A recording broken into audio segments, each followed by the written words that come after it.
अच्छी चीज़ बताया। और अभी मैं ये बोलना चाहता हूँ, there are two things I would like to flag. पहला क्या होता है कि ये डॉक्यूमेंट अपडेट प्रोजेक्ट में आप किसी प्रकार की स्टैंडर्ड सर्टिफिकेट मत लीजिए। Standard certificate is not accepted for document update project.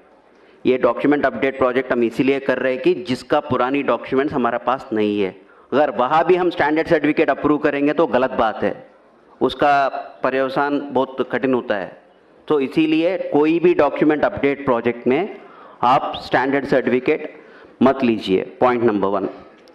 Point number 2, अभी UIDAI हेडक्वार्टर्स ने बहुत सारा प्रेजेंटेशंस बन चुके हैं आपके लिए, सारी ट्रेनर्स के लिए, सारी ऑपरेटर्स के लिए। उसमें 8 प्रेजेंटेशंस है, उसमें 2 प्रेजेंटेशंस ऑलरेडी सिन्हा जी और राउटेला जी कवर कर लिया है। फर्स्ट प्रेजेंटेशन है एनरोलमेंट ऑपरेटर, मतलब एक एनरोलमेंट ऑपरेटर किस तरह के एनरोलमेंट करना है, उसमें क्या क्या देखना पड़ती है। लोग क्या होते हैं ना, छोटे मोटे गलती है सर इसमें, क्या गलती, वो छोटे मोटे गलती आपके लिए हो सकता है अगर, मगर वो छोटे मोटे गलती हमारे लिए बहुत बड़ा बन सकती है। उसके ऊपर आप सब लोग कभी कभी बोलते हैं सर हमारा सस्पेंशन हो गया है, DOE 1 में हो गया है, DOE 2 में हो गया है, बायोमेट्रिक एरर में हो गया। आपको ये सब पता होना चाहिए आपका गलती कितना छोटा है और कितना बड़ा है, इसके ऊपर एक प्रेजेंटेशन है। सेकंड थिंग, कुछ लोग पूछ रहे हैं कि सर नाम में चेंज करने पर भी रिजेक्ट हो रहा है। अगर मेरा नाम श्रीनिवास है, मैं अजय कुमार बनना चाहता हूँ, ये गलत बात है। वो अजय कुमार बन के क्या कर रहा है आपको मालूम है?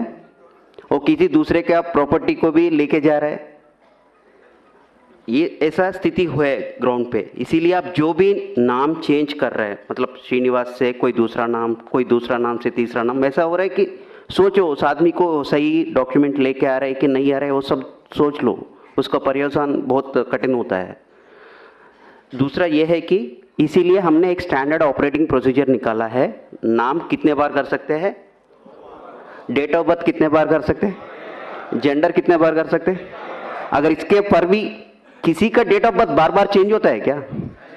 मगर कोई आदमी आ रहा है, इसका मतलब क्या है? हम तो वो सोचना पड़ेगा ना, फ्रॉड भी हो सकता है, कभी हमने भी गलती कर लिया होगा ना, आंख बंद करके टकाटक मार लिया हो तो गलत हो गया होगा। देखो जो आदमी आ रहे हैं उनका गलती है या हमारा गलती है, ये भी देखो थोड़ा, उनका प्रॉब्लम क्या है वो एसेस करने के लिए कोशिश करिए। सेकेंड थिंग इज, इसके साथ हमारा QC में बहुत सारा रिजेक्शन होता है। आप ये समझते होगी जो हम डॉक्यूमेंट यहाँ से अपलोड करेंगे वहाँ कोई देखने वाला नहीं है, हमको क्या फ़र्क पड़ने वाला, वैसा कुछ नहीं होता है। आप यहाँ से जो भी कागज़ भेजते हैं नीचे पैकेट के साथ, वो सारी बैकग्राउंड में वेरिफिकेशन होता है। मैं आपको बोलता हूँ, मानने न मानो आपका बात है, डॉक्यूमेंट होता है, डॉक्यूमेंट को इस तरफ आगे साइड उनका प्रूफ ऑफ आइडेंटिटी होता है, फ़ोन पे बात करते रहे या कोई दूसरे बात करते रहो, उल्टा करके स्कैन करते हैं। मेरे को क्या आता है, वाइट पेपर आता है, ये DOE 1 है, क्योंकि जहाँ पे प्रूफ ऑफ आइडेंटिटी अपलोड करना था आपने सफ़ेद कागज अपलोड किया। ये तो एकदम फ्रॉड है, वो आप गलती से भी कर लिया होगा मगर it has a long lasting effect. दूसरा क्या होता है ना, किसी ने POA डॉक्यूमेंट दोनों दिया था आपको, एक के बाद एक स्कैन करना था, वो भी फ़ोन पे लगे हुए हैं, दोनों डॉक्यूमेंट लिया, स्कैनिंग वैसा हुआ कि पहला डॉक्यूमेंट आधा स्कैन हो गया, दूसरा डॉक्यूमेंट आधा स्कैन हो गया, आप जान ही नहीं देते हैं, वो गलत बात है। तीसरी बात यह है कि ये देखो मेरा 10 उंगलियां है यहाँ पे, ये दोनों में बायोमेट्रिक्स नहीं आ रहा है, मगर आप इसको, कुछ लोग ऐसा समझते हैं कि हाँ ये एक्सेप्शन है, हम 8 उंगली को ले लेंगे बायोमेट्रिक और इसको एक्सेप्शन मानते। ये गलत है, बहुत बड़ा गलत है। इसका 2 उंगली है यहाँ पे, इसका उंगली नहीं है, वो अलग सी बात है, ये एक्सेप्शन बनती है, मगर ये एक्सेप्शन नहीं बनती है। इसके लिए भी अलग सा तरीका है। अगर किसी का रेजिडेंट आपके पास आया, उनका 2 उंगली का बायोमेट्रिक्स नहीं आ रहा है, उसको कैप्चर करना है तो डेटा, उसका प्रोसेस ही अलग है, मगर क्या होता है ना, इसको एक्सेप्शन में डाल देते हैं। It is a fraud once again, क्योंकि वहाँ पे उंगली है, आप इसको एक्सेप्शन मान रहे हैं, कहाँ से एक्सेप्शन आ गया। ये है one more presentation on this particular aspect. इसके बाद क्या होता है, राउटेला साहब ने बताया था कि किसी ने वो आपको फ़ोन पे बोलता है अभी आधा घंटा में आप नहीं करेंगे तो आपका दुकान बंद हो जाएगी, आपका क्लाइंट बंद हो जाएगी। ये सब क्या होता है, आपको मैसेजेस आता है ना क्रेडिट कार्ड्स वगैरह वगैरह में, आगे आधा घंटा में बिजली का बिल नहीं भरेगा तो आपका बिजली काट जाएगी, वो सब फॉल्स है ना, मालूम है ना आप लोग सबको। वैसा ही आपका सिस्टम को कोई एक्सेस कर रहे हैं तो आप एक्सेस क्यों कर रहे हैं, ये गलत बात है, ये भी नहीं करना चाहिए। इसके ऊपर टेक्निकल एस्पेक्ट्स, मतलब जो चीज़ आप करना है, जो चीज़ नहीं करना है, इंफॉर्मेशन सिक्योरिटी गाइडलाइंस क्या है, उसके ऊपर एक प्रेजेंटेशन है। इन एडिशन टू दैट, जो नीचे ग्राउंड पे लोग होता है ना, कभी कभी क्या होता है ना, आपको लगता है ये बहुत ट्रिवियल है, इंटरनेट केबल उस दिन ठीक से नहीं लगाया होगा, बोलते हैं आधार वाले ने आज सर्वर चालू नहीं किया, मेरे को सिस्टम नहीं ऑनलाइन हो रहा है। वैसा भी स्थिति है ग्राउंड पे, छोटे मोटे चीज़ होता है, कभी कभी आपका सिस्टम को रीस्टार्ट करना पड़ता है, एक सर्विस को रीस्टार्ट करना पड़ता है, वो कुछ भी नहीं करते, बोलते हैं आज आधार का सर्वर काम नहीं कर रहे, वो गलत बात है। ये छोटे मोटे, बहुत छोटे मोटे चीज़ है जो हम मोबाइल सब लोग यूज़ करते हैं, अगर कुछ हैंग हो गया तो रीस्टार्ट करेंगे तो काम करते हैं। वैसा कुछ चीज़ें हैं जहाँ पे आपको ध्यान दे के जो आपको 5-10 मिनट में प्रॉब्लम सॉल्व कर सकते हैं। मगर क्या होता है ना, लोग सोचते हैं कि ये गलत हो गया कुछ, आज सिस्टम नहीं चल रहा है, ये भी गलत है। इसके ऊपर एक प्रेजेंटेशन है, टेक्निकल एस्पेक्ट्स, मतलब आपकी क्लाइंट को कैसा देखना है, उसमें छोटा मोटा प्रॉब्लम्स आ गया तो कैसा करना है। तीसरा प्रेजेंटेशन ये है कि आपको हर दिन जीपीएस आपको सिंक करना होता है, मगर क्या होता है ना, कभी कभी जल्दीबाजी में आप जीपीएस कनेक्ट करने के टाइम पे उसका जो समय देना है 30 सेकंड या 15 सेकंड का टाइम देना है, आप नहीं देते हैं। आपका लैटिट्यूड लॉन्गिट्यूड आता है 00 00 लैटिट्यूड लॉन्गिट्यूड कहाँ पे है, इक्वेटर पे है, वो इंडिया में है क्या? जो उस दिन आपने मान लो 300 पैकेट्स कर लिया, 200 पैकेट्स कर लिया, सब खराब हो गया क्योंकि ये इंडिया में नहीं हुआ है। हमको ये मानता है कि हमारा इंडिया का लैटिट्यूड लॉन्गिट्यूड आएगा तो हम प्रोसेस करेंगे, मगर आप 00 लैटिट्यूड लॉन्गिट्यूड ले ले या कोई दूसरे जगह का लैटिट्यूड लॉन्गिट्यूड, ये सब क्या होता है ना, जल्दबाजी में होता है। ऐसा काम बंद करिए, थोड़ा सा 2-3 मिनट का आप टाइम दे दिया तो, सब लोग ऐसा नहीं कर रहे, 1% 2% ही लोग करते हैं वैसा, वो भी जानबूझ के नहीं करते हैं। जहाँ पे टेक्निकल एस्पेक्ट्स पे जान देना है वो नहीं देगा तो ये ऐसा छोटा मोटा एरर्स होता है। ये आपके लिए भी कष्ट है, जो आपके पास काम करने के लिए आया था उसका भी कष्ट है। ये बोलेगा अगर इसके शॉप में जाएंगे तो कभी भी मेरा आधार नहीं आता है, ये भी फैला जाता है तो आपके पास कोई भी नहीं आता है। देखो छोटा सा चीज कितना महंगाई पड़ जाएगी। Now coming back to our original presentation, मैंने इतना सारा बोल दिया, मैंने DOE1 एरर, नाम क्यों नहीं चेंज करना है, जेंडर क्यों नहीं चेंज करना है। कभी कभी क्या होता है ना, आपको मालूम है उसने गलत डॉक्यूमेंट लाया हुआ है, वो बोलता है जबरदस्ती करता है आपके ऊपर, ये डॉक्यूमेंट अपलोड करो, आप करते हैं, मगर अगर वो आदमी सही नहीं है तो उसका क्या होता है, उसका रिपरकशन ज़्यादा होता है, आपको देखना पड़ेगा इसको, देख कैसा होगा। उस स्थिति में क्या क्या कंप्लेन, अगर जानबूझ के किया या आपने जबरदस्ती में किया, अगर कहीं वैसा गलती काम हो गया तो व्हाट इज द रिपरकशंस, मतलब आपके ऊपर क्या क्या पड़ सकता है। ये डराने के बात नहीं है, आपको ये सब मालूम होना चाहिए, शायद अभी तक आपको किसी ने बताया नहीं होगा, इसलिए हम बता रहे हैं। हमारा ये उद्देश्य है कि आप सबको ट्रेनिंग होना चाहिए, ये ट्रेनिंग के पार्ट है, या किसी को डराने का या घबराने का बात नहीं है, वैसा मत सोचिए। अगर आप आधार सिस्टम में काम कर रहे हैं, 3 acts are applicable. First is Aadhaar act, second is IPC Indian penal code, third is information technology act. ये तीनों एक्ट के ऊपर FIR डाल सकते हैं अगर गलती बहुत बड़ा है तो। ये किस तरफ का गलती हो सकते हैं? पहला वाले अनऑथराइज्ड ऑपरेटर, अगर किसी सेंटर पे, आधार सेंटर पे आपका बॉस बाहर जाते हुए आपको गम्मी फिंगर दे के जाते हैं, वो यूज करते पकड़े गए तो section 36 and 42 of Aadhaar act, section 66 of IT act, section 419, 420, 468, 471 IPCR चालू हो सकता है। ये इसके कुल मिला के 14 साल हो सकता है। तो ये ऐसा कभी सोचना मत, मतलब अगर किसी ने भी आपको बोलेगा अरे यार मैं भाई 1 घंटा के लिए बाहर रहा हूँ, ये गम्मी फिंगर ले लो, काम करो, मना कर लो, बिल्कुल मना कर लो, वैसा काम बिल्कुल ही नहीं करना है, सोचना भी नहीं है। आपको कभी कभी क्या होता है ना, आपको CSC सेंटर होता है कई सेंटर पे, उस दिन घर में कुछ शादी है, कुछ काम है, क्या करते हैं, हाँ यार सिस्टम लेके घर में करेंगे, क्या फर्क पड़ेगा। हमको सब पता चलता है आपका सिस्टम कहाँ होना है। आप सुबह सुबह GPS सिंक करते हैं ना, तब मेरे को पता चलता है आपका सिस्टम कहाँ पे है। वो सिस्टम से मैं सोचता हूँ ये यहाँ पे है या कहीं दूसरा जगह काम कर रहा है। मतलब जहाँ पे आप काम करना चाहिए वही काम करना है। अगर सिस्टम लेके घर में करो या राजस्थान ऑपरेटर जाके दिल्ली में काम करो, दिल्ली वाले जाके जम्मू कश्मीर का काम करो, वैसा नहीं करना चाहिए। अगर उस तरह का काम करेगा तो फिर से उसके ऊपर ये सारी सेक्शंस चालू हो सकता है। ये सब मत करना है। Next one is ECMP client operator compromised. ये देखो अभी बोल रहा हूं मैं, आप किसी को आपका रिमोट डेस्क दे दिया, आपने आपका सिस्टम को कॉपी कर लिया, इसमें आपको कोई दोष नहीं है, गलती नहीं है, मगर क्या हो गया, आप उसका पार्टी बन गया। आप वो सिस्टम का आपका सिस्टम्स डिटेल्स लेके कहीं दूसरे जगह सिस्टम चल रहा है, उसको जवाब कौन देने पड़ेगा? आप लोगों को ही देना पड़ेगा। किसने बोला आपको देने को? आपने उस समय क्यों नहीं सोचा था ये सिस्टम देना है, ये सही आदमी है गलत आदमी है कौन है, सोचना पड़ेगा ना उस वक्त। वो भी नहीं करेगा तो भी उसके ऊपर भी इतना सारा सेक्शंस लागू हो जाएगा। अगर आपके पास बहुत लोग आते हैं, किसी ने, मैं आपके पास आया था, मैं अपना POA डॉक्यूमेंट्स आपको दिया था, आपने मेरा आधार पैकेट बनवाया था। अगर आप उस समय एक एक्स्ट्रा जेरॉक्स कॉपी निकला या किसी को आपकी पास जो भी रेजिडेंट्स आ रहे हैं उसका आइडेंटिटी इंफॉर्मेशन किसी दूसरे के साथ शेयर कर लिया, वो बहुत बड़ा गलत है, वैसा मत करिए। Section 37 of Aadhaar act is applicable in such case. मतलब आपके पास कोई भी आ रहा है आदमी, उनका जो भी डिटेल्स है वो पर्सनल डिटेल्स है या एड्रेस डिटेल है, जो कुछ भी है वो किसी के साथ नहीं शेयर करना है किसी भी स्थिति में। वो RO पूछेगा, RO को बोलना पड़ेगा, इसके मतलब नहीं है RO को नहीं बोलेंगे, नहीं, जब इंक्वायरी आएगा RO को बोलना ही पड़ेगा। मतलब आपस में किसी दूसरे के साथ वो किसी का डिटेल्स नहीं शेयर करना है। अभी तक सर ने बताया कि फोन करेंगे हम, अगर 5 लोग बोलेगा कि हाँ ये ज़्यादा चार्ज कर रहे हैं, हाँ हो जाएगा, डिसएसोसिएशन हो जाएगा, सस्पेंशन हो जाएगा, फिनेंशियल पेनल्टीज लग जाएगी। ये सब क्यों करना है?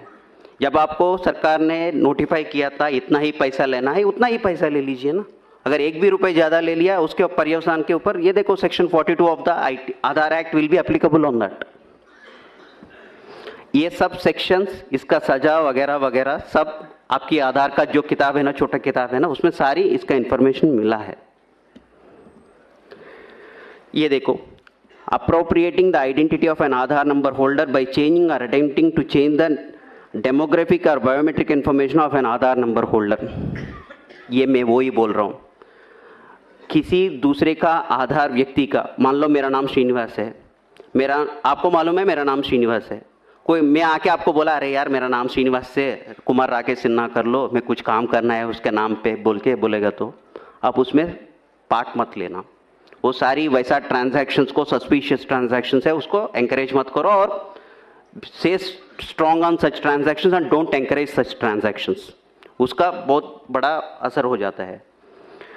दूसरा यह है कि pretending to be an agency unauthorised to collect identity information of a resident.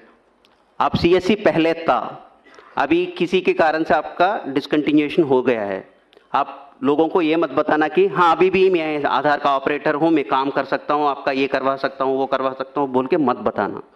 अगर वो भी करेगा वो भी गलत है, उसका भी पेनल्टी 3 साल की है सज़ा है और 10,000 की पेनल्टी है।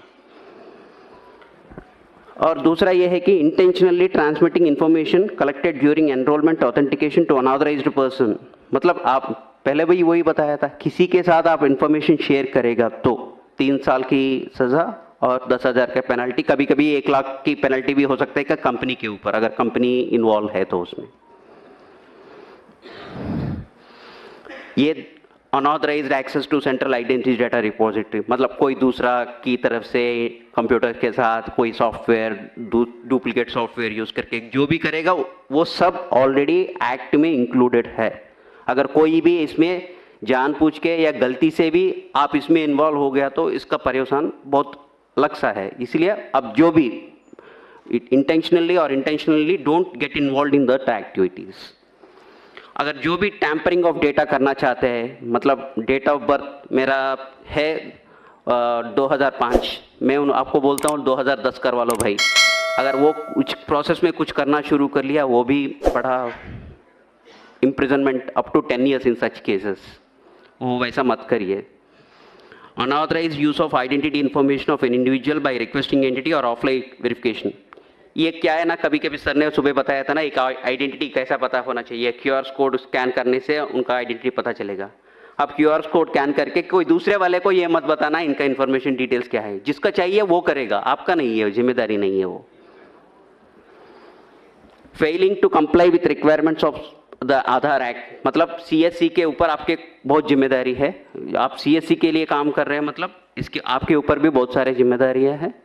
आप अगर वो कंप्लाई ना करेगा तो उसके ऊपर भी पेनल्टीज होता है।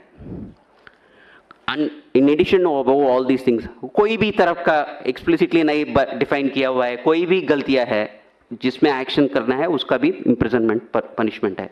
ये आपको सबको पता होना चाहिए, क्योंकि इतना बड़ा प्रोजेक्ट कर रहा है, इसमें कष्ट भी होते हैं और हमारा इसके लाभ भी होते हैं। लाभ हम सबको मालूम है, कष्ट और नष्ट भी सबको मालूम होने से क्या होता है, हम ठीक से काम कर पाएंगे।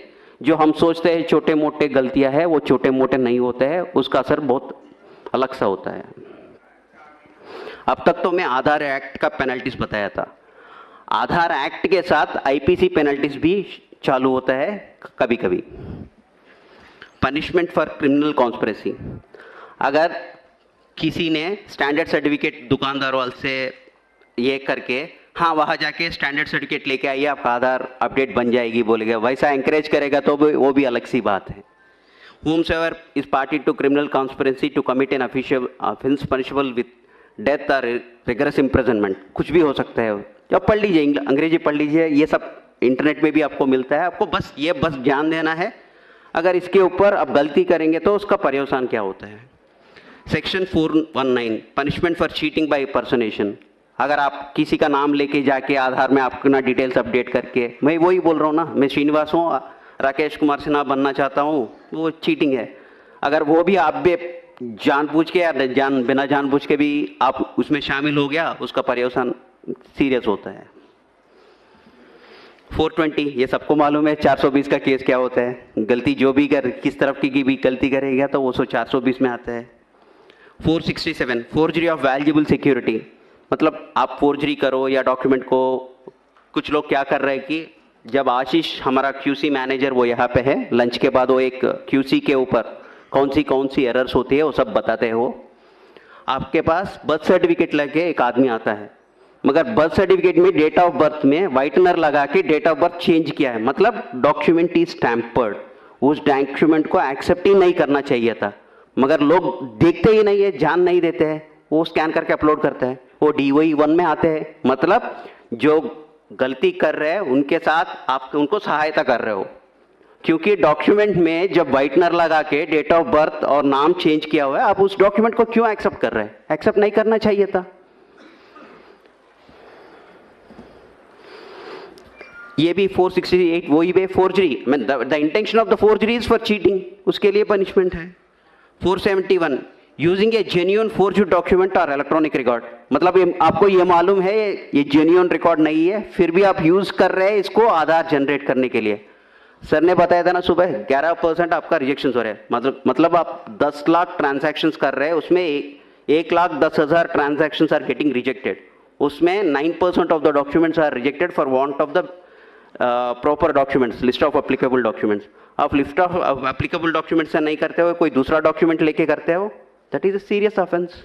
इन एडिशन टू दैट, जो मैंने बोला था ना, white paper scanning, dual scanning of 2 papers एक साथ, जो टैम्पर्ड डॉक्यूमेंट, कभी कभी नाम में गैजेट नोटिफिकेशन भी एडिटिंग कर रहे हैं एडोब फोटोशॉप के साथ। अगर कोई भी आपके पास गैजेट नोटिफिकेशन लेके आ रहे हैं, आप देख लो वो सही है कि नहीं है, क्योंकि लोग उसके भी फोटोशॉपिंग करके आ रहे हैं। थोड़ा ध्यान से रहिए, वो बहुत बड़ा ये पंगा हो जाएगा। आप जो भी डॉक्यूमेंट, कोई भी प्रकार की डॉक्यूमेंट लेके आपके पास आ रहे हैं, specially name change, date of birth change, gender change का कोई भी आ रहा है, अगर वो कोई भी डॉक्यूमेंट लेके आ रहे हैं और उनका एक्सेप्शन हैंडलिंग प्रोसेस में आ रहे हैं, मतलब उनका इंटेंशन सही नहीं होगा। कभी कभी आप देख लीजिए उनका डॉक्यूमेंट सही है कि नहीं है, अगर आप संतुष्ट नहीं है तो आप सीधा सीधा बोल दीजिए कि सर ये डॉक्यूमेंट से मेरे दुकान में नहीं होगा, मेरे सेंटर में इसका अपडेट नहीं चलेगा। सीधा बताइए, कोई गलती नहीं है उसमें। मगर आप जहाँ आप फील होते हैं कि ये डॉक्यूमेंट करने से मेरे को कोई अच्छा नहीं लग रहा है, मेरे को कुछ डाउटफुल लग रहा है, सस्पिशियस लग रहा है, आप उससे दूर रहिए ना, उसमें इन्वॉल्व ही मत हो जाइए उसमें। नाउ हमने अभी तक आधार एक्ट का कानून का सेक्शन सुन लिया, आईपीसी का सेक्शन सुन लिया, अभी है आईटी एक्ट। ये तीनों एक्ट एक ही साथ लागू होता है। अगर किसी ने गलती किसी प्रकार की भी कर लिया तो तीनों एक्ट एक ही साथ लागू हो सकता है। Section 65 tampering with computer source document, मतलब वही है, कंप्यूटर में स्कैन करके अपलोड कर रहे हैं, वही है। सेक्शन 66 कंप्यूटर रिलेटेड ऑफेंसेस, ये वही है, कंप्यूटर के साथ अगर किसी ने डुप्लीकेट सॉफ्टवेयर बनाया उसके ऊपर काम कर रहे हैं, वो भी एक सेक्शन है। Punishment for sending offensive messages through communication service, आप कभी